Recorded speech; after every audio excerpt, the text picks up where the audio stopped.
Doing one for you. One lifeline. All right. Yes, so and those relationships have the definition from the beginning that it was the goal was marriage. And of course there was one that was very, very close like this. I was 25 then and I really wanted to get married. But okay, so what I really learned from that was I didn't know that culture could be a bias. So we started it. You are from the same different culture. Well, not from different culture. She's Yoruba. She was Yoruba. And that's different culture now. Okay, yeah, from different culture. Sorry. Yeah, we're from different culture. Yes. So she was Yoruba.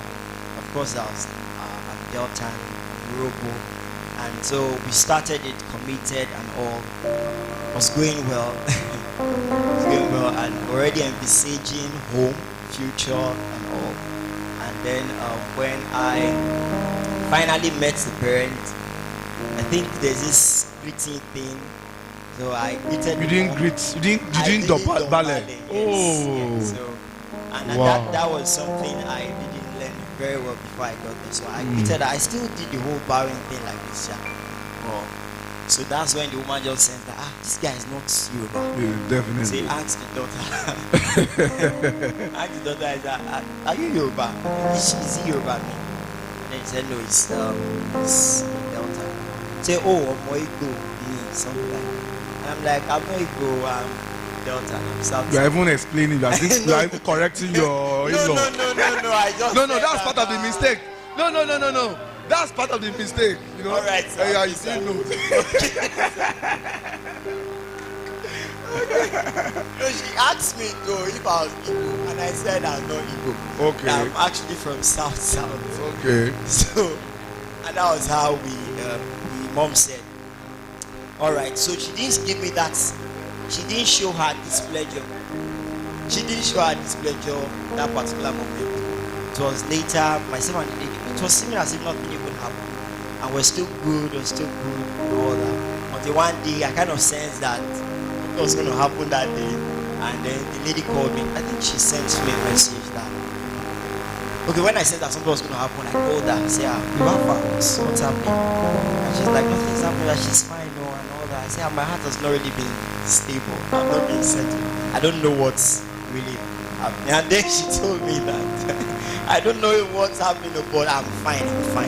After that conversation, she just dropped me a message later on in the evening that I'm sorry that this cannot work. And I'm like, where is this one coming from? So that was the first time I had a heartbreak, and I cried and all that.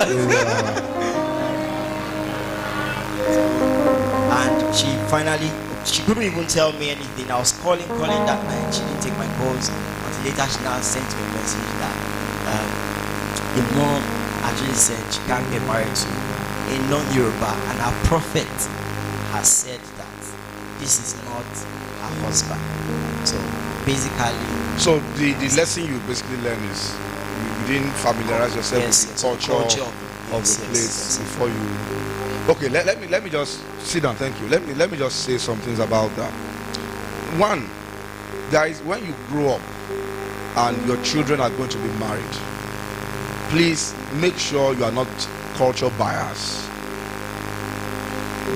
As long as the person is a Christian, make sure you are not culture. I know a lot of people. I know somebody who's very close to me, a mom very close to me. She used to say, over a dead body will our children marry from a particular tribe. In fact, Igbo to be Christian. She is South. She is more like South, and not South, but more like Igbo. But he said, never. He said over a dead body. And I think one of our daughters wanted to marry Igbo. She said no. He said over a dead body, and she's a believer. So please, the Bible made us to understand that as long as we are born again, we are Christians, we belong to one family. It doesn't matter who the person is, as long as the person is born again, blood washed, accept them. Okay. So that's just by the way. Now, see, let me tell you the truth. That's the deliverance. I'm happy you're not married to the person. because the truth is that it will continue to cause chaos in your home. See, these are part